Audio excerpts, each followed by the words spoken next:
Assalamualaikum warahmatullahi wabarakatuh. Nama saya Muhammad Ali Haidar, NIM 080203200052. Saya berasal dari Prodi Manajemen 2B. Logika, menurut bahasa. Kata logika berasal dari bahasa Yunani, yaitu logos.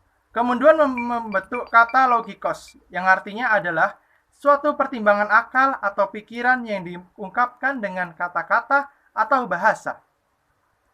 Sedangkan secara istilah atau terminologi, logika ialah sebagai ilmu yang mempelajari jalan pikiran seseorang yang dikemukakan atau dinyatakan dalam bahasa. Logika ini dibagi menjadi dua, logika alamiah dan logika ilmiah atau logika akademis. Yang pertama, logika alamiah. Merupakan suatu logika kinerja dari akal budi manusia yang selalu berpikir secara cermat, tepat, serta lurus. Logika alamiah sudah ada sejak manusia itu dilahirkan, sehingga logika alamiah bersifat murni. Yang kedua, logika ilmiah. Merupakan cara berpikir yang tepat dan teratur sesuai dengan peraturan dan kebenaran mengenai cara berpikir.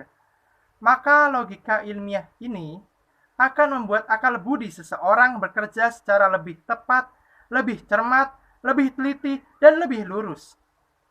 Contoh dari logika. Tidak fokus mendengarkan dosen karena tidak sarapan. Logikanya, agar tidak lupa sarapan, seharusnya bangun lebih pagi, menyiapkan semuanya, dan meminta orang tua agar dibangunkan lebih pagi agar bisa sarapan, dan bisa lebih fokus menerima materi dari dosen.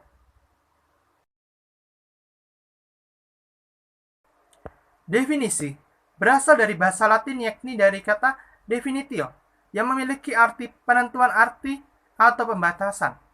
Menurut KBBI atau Kamus Besar Bahasa Indonesia, arti dari definisi adalah penjelasan mengenai ciri-ciri maupun konsep tentang sesuatu yang menjadi dasar pokok permasalahan sebagai studi kasus.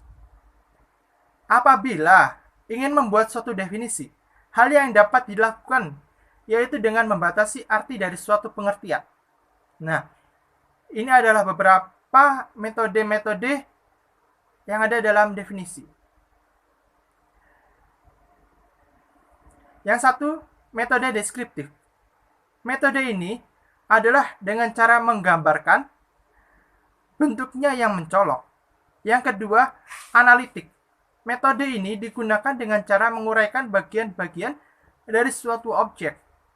Yang ketiga, kausalitas. Yaitu dengan cara menerangkan asal-usul dari suatu objek. Setiap definisi harus mempunyai dua bagian, yaitu satu, sesuatu yang akan didefinisikan yang dikenal dengan istilah definiendum. Yang kedua, penjelasan yang menjelaskan sesuatu tersebut yang dikenal dengan istilah definiens.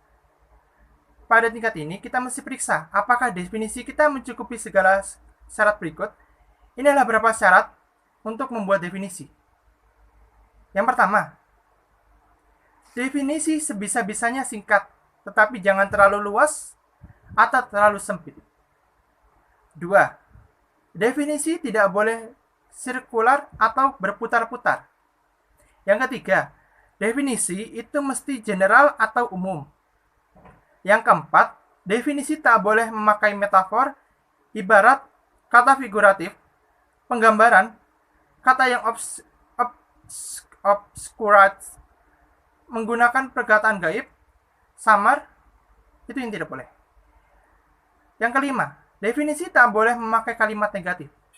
Nah, contoh dari definisi ini adalah herbivora adalah jenis-jenis hewan pemakan rumput. Qadiyah adalah pernyataan yang sempurna, yang isinya mengandung kemungkinan benar atau kemungkinan salah. Dari kemungkinan tersebut, manusia akan mengambil keputusan untuk dibuktikan kebenarannya. Bagian-bagian dari qadiyah. Qadiyah sendiri ada dua macam, qadiyah hamliyah dan qadiyah syartiyah.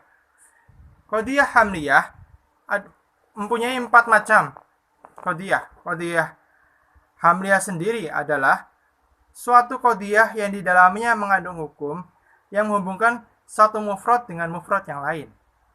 Yang pertama, qadiyah hamliyah kulliyah atau keseluruhan.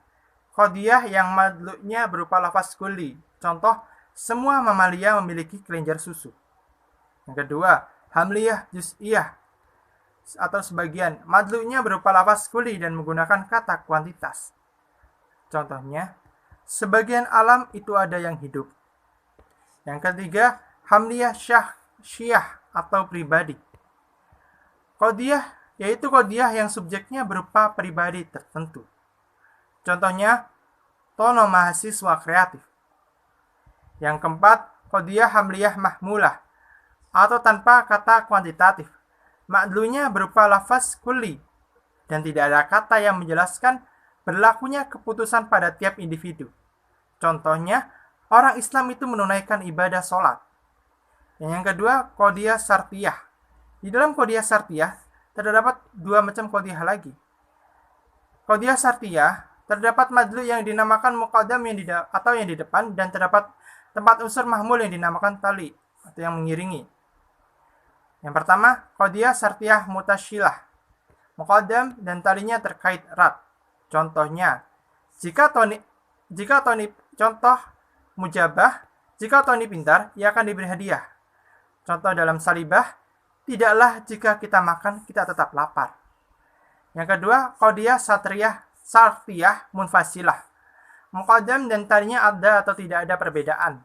Contoh dalam mujabah, ada kalanya harga cabai itu mahal, ada kalanya murah. Yang kedua, contoh dalam salibah, tidaklah ada kalanya Zaid pergi ke masjid, ada kalanya ke kampus.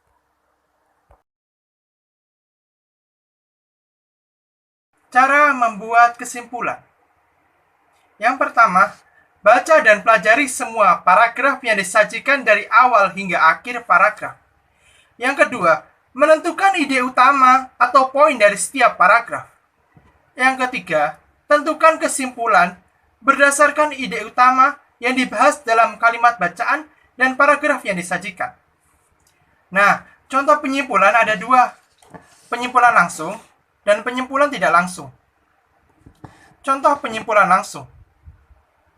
Doni memberitahu kepada Dini bahwa seluruh teman kelasnya pasti datang tepat waktu ke kampus. Dari informasi tersebut, Dini dapat menyimpulkan bahwa seluruh teman kelas Doni tidak ada yang tidak tepat waktu ke kampus. Yang kedua, penyimpulan tidak langsung. Yang pertama, premis. Proses fotosintesis menghasilkan oksigen. Fotosintesis terjadi karena adanya tumbuhan hijau. Kesimpulannya, jika banyak penebangan pohon dan tidak ada penghijauan atau penanaman pohon kembali, maka oksigen di dunia ini akan berkurang.